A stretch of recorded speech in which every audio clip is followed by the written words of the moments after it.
Wave functions and quantum states.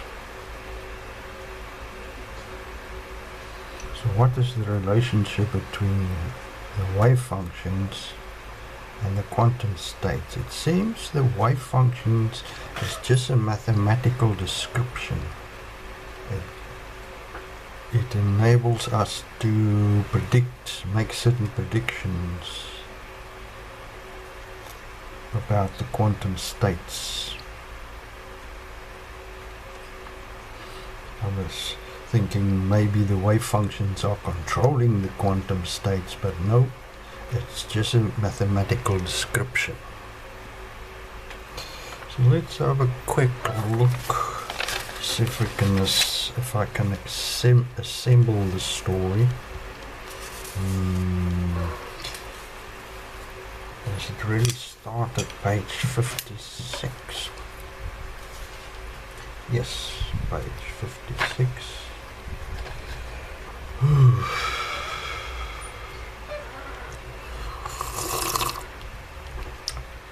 D. Where are we? Schrödinger wave function. It's a complex mathematics and a mathematical wave.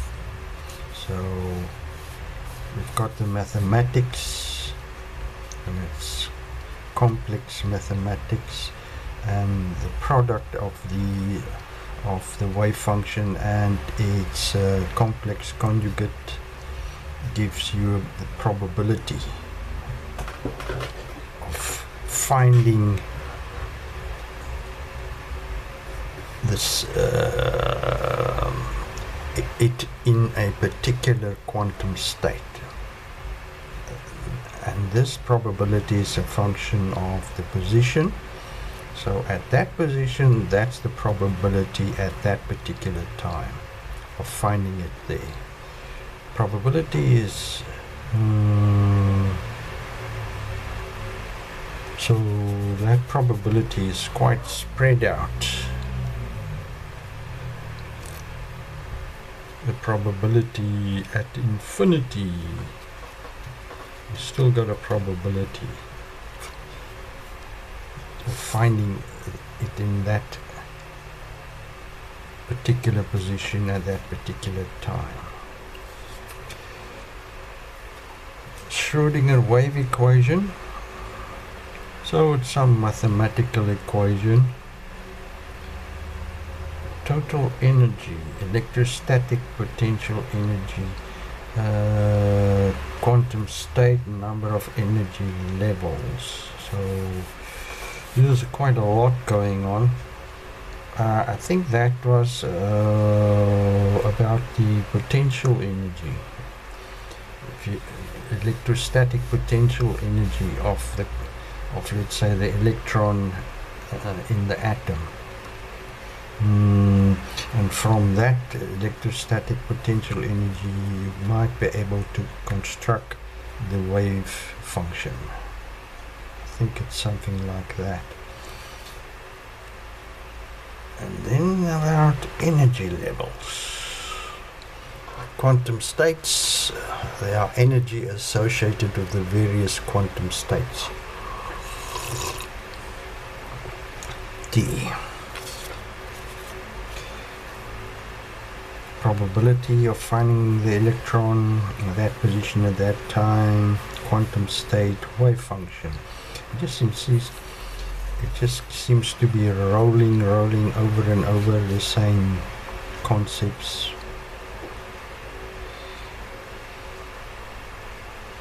And we've got probability, so it's probability mathematics that comes out of it. So the maths can give us the probability of finding the electron in that quantum state, at that position and that time. Wave function, quantum states, 58, 59. Waves, amplitude, wavelength,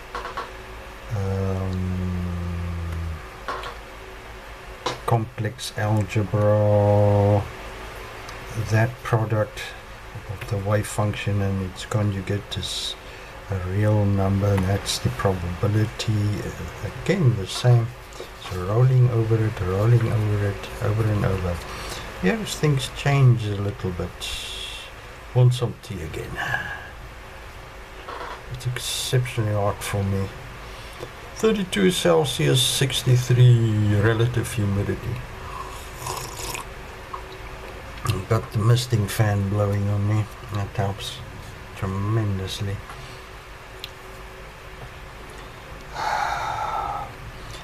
Angular momentum along a specific axis. So electron orbiting, going in around and around. What is its angular momentum along that axis? I think it works maybe the right hand rule. How does that work again? Something like that, and then the angular momentum vector is along that axis. If it's going around like that, that's anti-clockwise, something like that. And they use the magnetic field to orientate it along the axis. Now, what does that help you? Polynomials.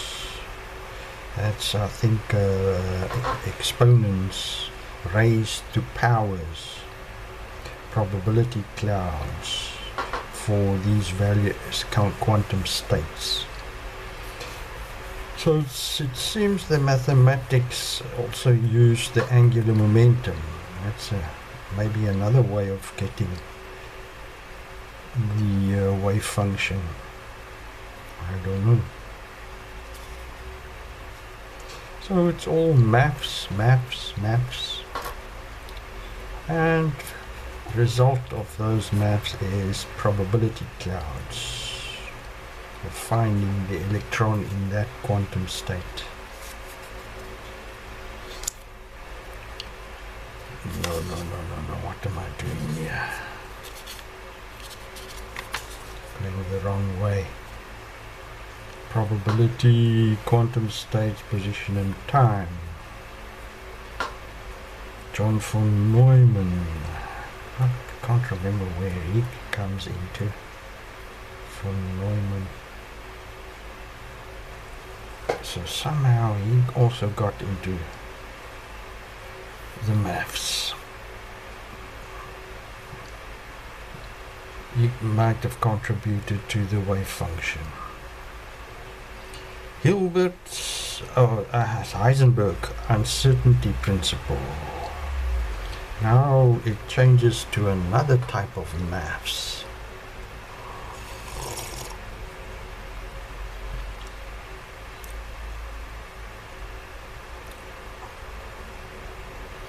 Matrix algebra, spectral lines. A completely different approach that gives us information about the quantum states.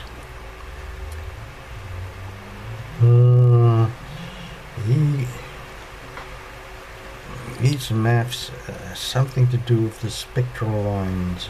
Again, the spectral lines is due to the quantum states. So the matrix algebra, completely different algebra or maths that gives us information. I keep on going the wrong way. 61, 62. Light atoms, matrix. Oh, I think he was into how light interact with atoms, Heisenberg.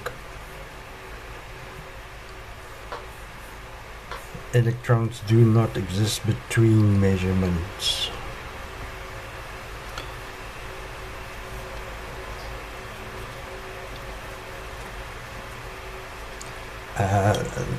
That concept comes out in his mathematics.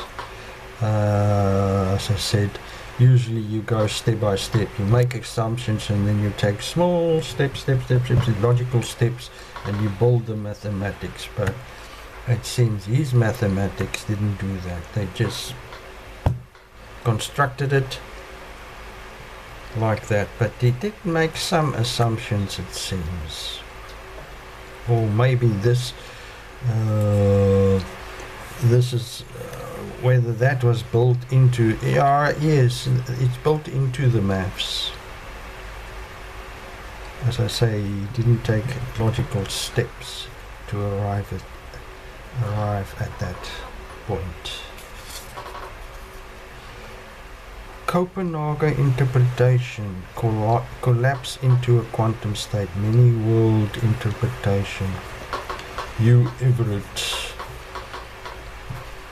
So what is this about? We use the maths to say something about the quantum state of the atom. Probability, and I'm not sure what Heisenberg's matrix algebra brings about. That's not really clear to me. But it gives us some quantitative information about the quantum states. If you look at this quantum state, what will you find? I don't know. You Everett and his many world view of the concept. At each measurement, it takes another path. It takes all the available paths each time. And in the end, when you take a measurement, it might pop out there or there or there or there. So he proposed that there is really something going on between the states. But that seems very unlikely. I mean, that requires tremendous energy to build these multiverses. That's not how we think reality will operate. But what do we know? We barely understand it. Heisenberg, momentum and position, components. So he had something to say about the momentum and the position, how they are related. That's the uncertainty. I'm not assembling, I'm just repeating. I would like an overview, a more global view of what this information is telling us. So somehow I have got to teach myself to do that, which I'm not succeeding at very well. To look at the bigger picture. Maybe I am, I don't know. I just feel a bit uncomfortable that I don't have fully gripped the bigger picture. Fourier maths, frequency domain. There's another type of maths. Or maybe it's this uncertainty. Heisenberg did this sort of mathematics to come up with his uncertainty principle. You can't measure these to infinite precision. You'll end up with uncertainties in these values. Like in classical mechanics, you can build equipment that measures to X decimals certain values, but in the quantum world you are stuck at a certain stage. You can't measure more accurate than that.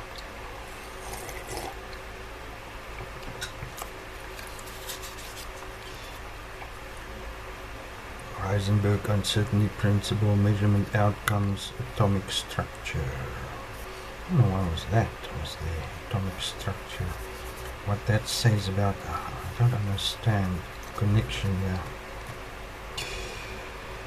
But that's the best I can do. Having trying to make an overview of the whole chapter. A lot of maths. And what the maths tells us about the quantum states, probabilities,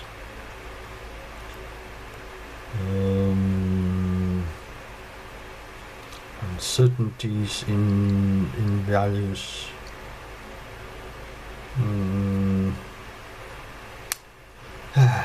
That's the best I can do.